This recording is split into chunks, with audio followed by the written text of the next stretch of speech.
Novo encontro para o estudo das obras de André Luiz. Estamos lendo Ação e Reação. Hoje nós vamos ver o capítulo 19, é o penúltimo. Sanções e auxílios. Depois do entendimento com os internados, o instrutor Druso aqueceu em dispensar-nos alguns minutos de conversação educativa. Explanara brilhantemente sobre o problema das provas da experiência terrestre. Alertara-nos quanto à necessária renovação mental nos padrões do bem, destacando a necessidade do estudo para a assimilação do conhecimento superior e do serviço ao próximo, para a colheita de simpatia, sem os quais todos os caminhos da evolução surgem complicados e difíceis de ser transitados. Junto dele, enquanto prelecionava, fora colocada a singular escultura, uma estátua móvel reproduzindo o corpo humano, transparente aos nossos olhos, a qual apenas faltava o sopro espiritual para revelar-se viva. Patenteavam-se ali à nossa visão todos os órgãos e apetrechos do carro físico, sob a proteção do sistema nervoso, do sistema sanguíneo. O coração, à maneira de um grande pássaro, no ninho das artérias enrodilhadas na árvore dos pulmões, o fígado, a feição de um condensador vibrante, o estômago e os intestinos como digestores técnicos e os rins, quais aparelhos complexos de filtragem, convidavam-nos a profunda admiração. Contudo, nosso maior interesse concentrava-se no sistema endocrínico, no qual as glândulas se salientavam por figurações de luz. A epífise, a hipófise, a tireoide, as paratireoides, o timo, as suprarrenais, o pâncreas e as bolsas genésicas caracterizavam-se perfeitas sobre o fundo vivo dos centros perispirituais que se combinavam uns com os outros em sutilíssimas ramificações nervosas, singularmente ajustadas através dos plexos, emitindo cada centro irradiações próprias, constituindo-se o conjunto num todo harmônico que nos impelia à contemplação estática. Percebendo-nos a surpresa, o chefe da casa disse bondoso: habitualmente, convidamos a atenção de nossos internados para os veículos de nossas manifestações, mostrando-lhes, quanto possível, a correspondência entre os nossos estados espirituais e as formas de que nos servimos. É indispensável compreendamos que todo o mal, por nós praticado, conscientemente, expressa de algum modo lesão em nossa consciência, e toda lesão dessa espécie determina distúrbio ou mutilação no organismo que nos exterioriza o modo de ser. Em todos os planos do universo, somos espírito e manifestação, pensamento e forma. Eis o motivo porque no mundo a medicina há de considerar o doente como um todo psicossomático, se quiser realmente investir-se da arte de curar. E tocando a bela escultura à nossa vista, continuou: da mente clareada pela razão, sede dos princípios superiores que governam a individualidade, partem as forças que asseguram o equilíbrio orgânico, por intermédio de raios ainda inabordáveis à perquisição humana, raios esses que vitalizam os centros perispiríticos em cujos meandros se localizam as chamadas glândulas endócrinas, que, a seu turno, despedem recurso que nos garante a estabilidade do campo celular. Como é óbvio, nas criaturas encarnadas, esses elementos se consubstanciam nos hormônios diversos que atuam sobre todos os órgãos do corpo físico, através do sangue. O homem comum, que já conhece a tiroxina e a adrenalina, energias fabricadas pela tireoide e pelas suprarrenais, com influência decisiva no trabalho circulatório, nos nervos, nos músculos, não ignora que todas as demais glândulas de secreções internas produzem recursos que decidem sobre a saúde e a enfermidade, equilíbrio e desequilíbrio nos indivíduos encarnados. Ora, em substância, como é fácil de ver, todos os estados acidentais das formas de que nos utilizamos no espaço e no tempo dependem, assim, do comando mental que nos é próprio. É por isso que a justiça, sendo instituto fundamental de ordem na criação, começa invariavelmente em nós mesmos, em toda e qualquer ocasião que defraudemos os princípios. A evolução para Deus pode ser comparada a uma viagem divina. O bem constitui sinal de passagem livre para os cimos da vida superior, enquanto que o mal significa sentença de interdição, constrangendo-nos a paradas mais ou menos difíceis de reajuste. Aproveitando breve pausa, Hilário observou: é admirável o trabalho educativo em andamento nas zonas inferiores, com vistas à reencarnação. Inegavelmente, respondeu o instrutor, é preciso informar a todos os nossos irmãos, em vias de retorno ao círculo dos homens, que o corpo carnal, com as tarefas que lhe são consequentes, vale por verdadeiro prêmio da bondade divina, que é necessário valorizar. Aqui, nas esferas purgatoriais, contamos com verdadeiras multidões de criaturas desencarnadas que procedem do mundo em deploráveis crises alucinatórias, após malversarem os bens da vida humana. Muitas, por infelicidade da própria ignorância, não puderam acomodar-se a qualquer tipo de concepção religiosa. Entretanto, milhões de pessoas, longe do respeito pela fé maternal que as esclarecia, nos compromissos esposados perante Deus, entregavam-se conscientemente à crueldade mental, cavando ruína e amargura para si mesmas, porque o mal infligido a outrem era sempre mal que amontoavam sobre as suas cabeças. É assim que, destrançadas da matéria densa, aqui aportam, abatidas pelo remorso e pelo arrependimento, padecendo frustrações lamentáveis, quando não, estacionam por tempo mais ou menos longo em furnas expiatórias, nas quais, presas de antigos adversários ou velhos comparsas do vício, sofrem tristes alterações em seus centros de força, e se lhes expressarem na mente por desequilíbrios funestos. Depois de acolhidas em nosso pouso de amor, refazem-se, pouco a pouco.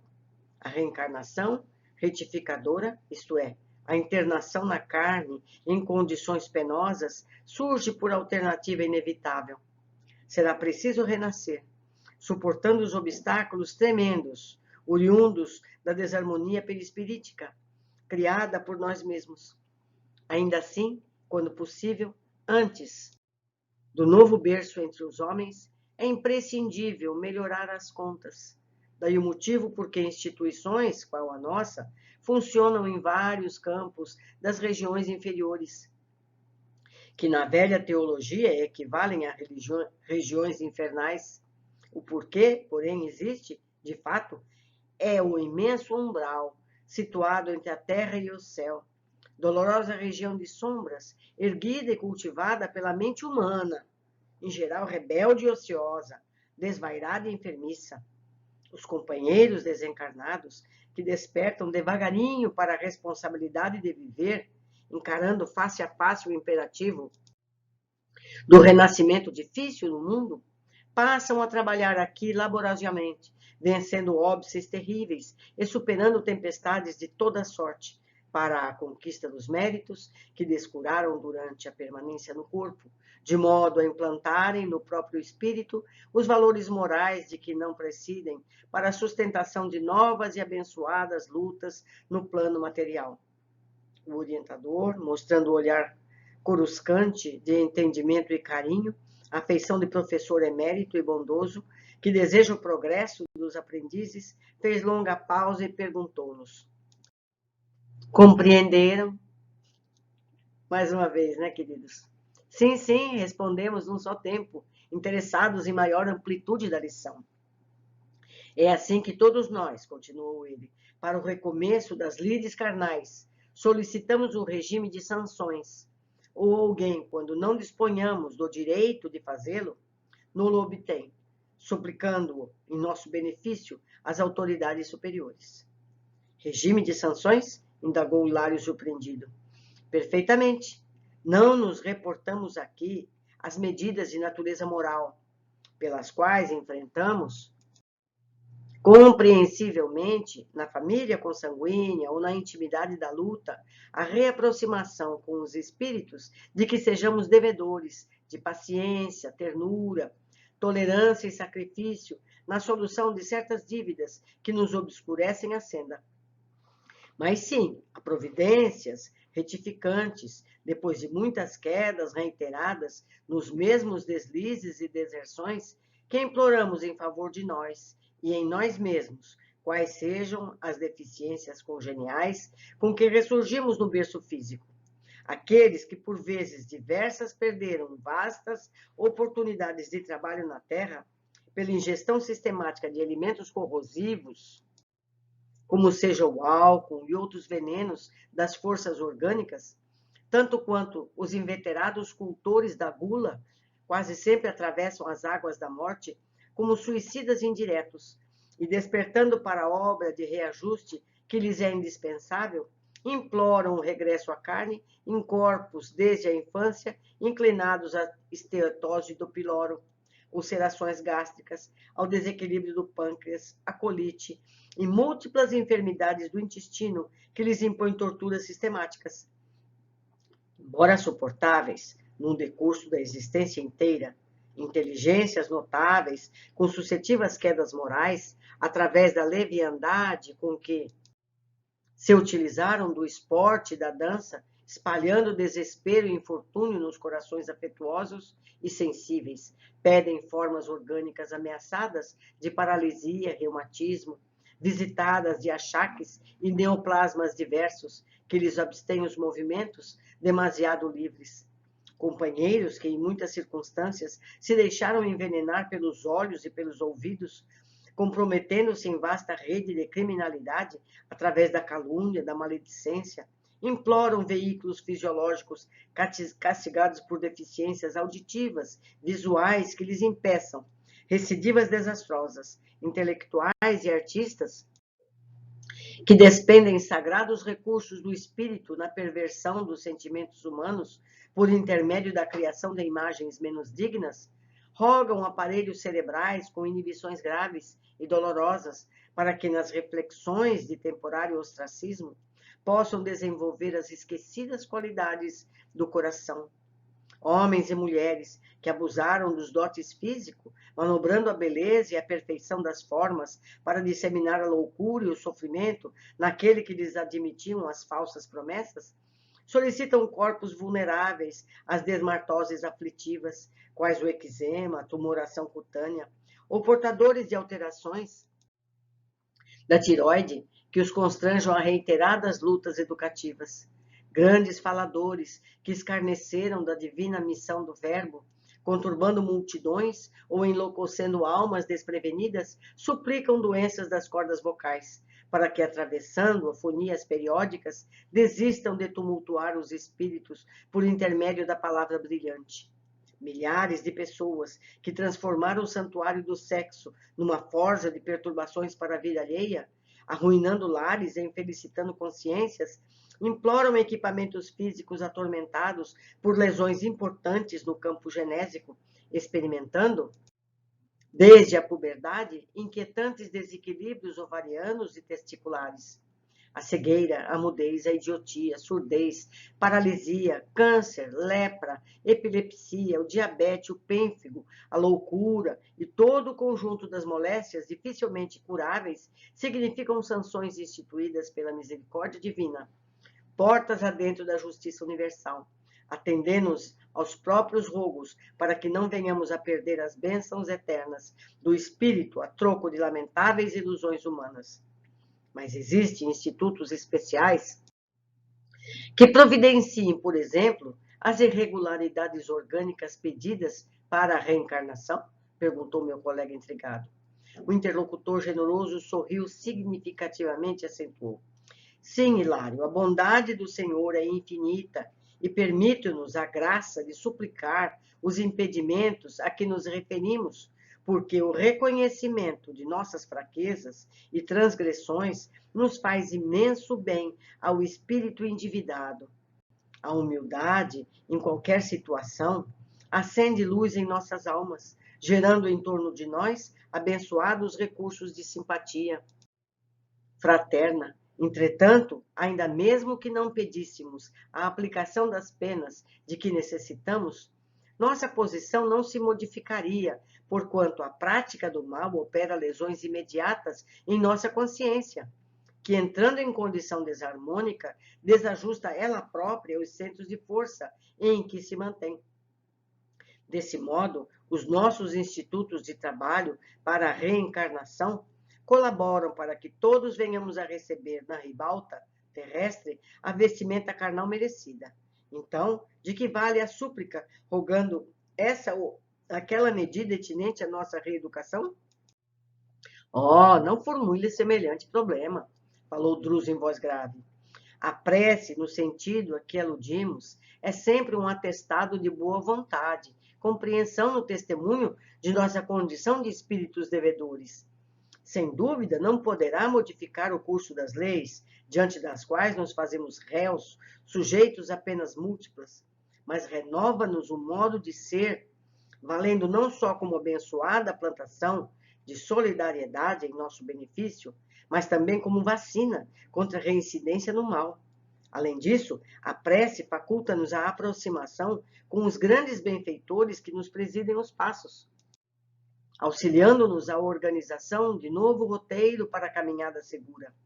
Meu companheiro aguardou, reverente, a anotação e considerou. Caro instrutor, depreendemos da elucidação que, ao nos reencarnarmos, conduzimos conosco os remanescentes de nossas faltas, que nos partilharam o renascimento na máquina fisiológica, como raízes congeniais dos males que nós mesmos plantamos. Perfeitamente, acentuou o mentor amigo.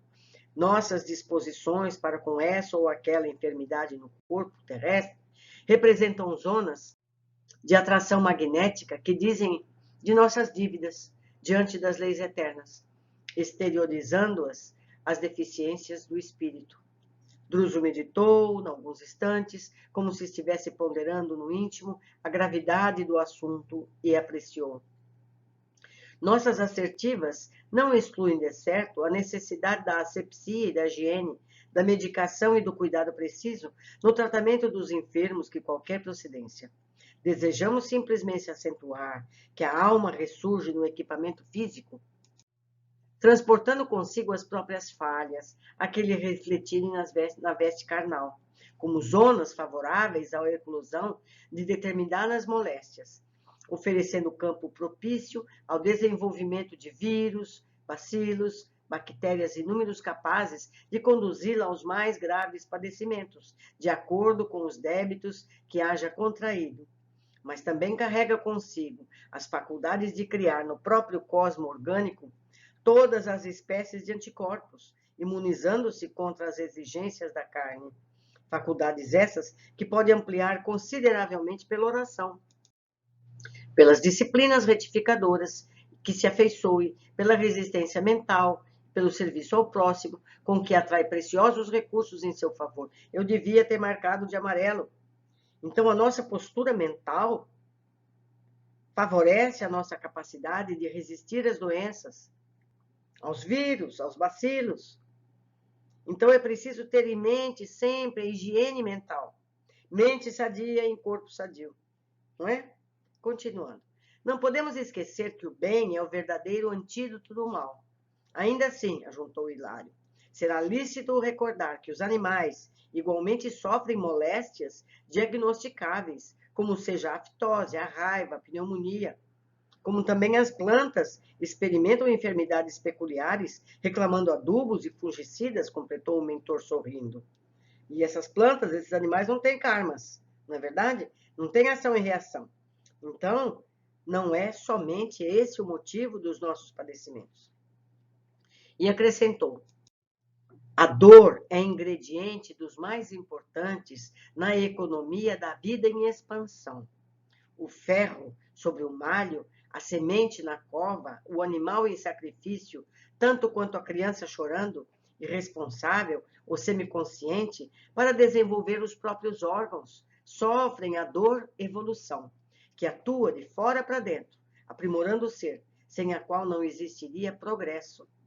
Em nosso estudo, porém, analisamos a dor-expiação, que vem de dentro para fora, marcando a criatura no caminho dos séculos, detendo-a em complicados labirintos de aflição para regenerá-la perante a justiça.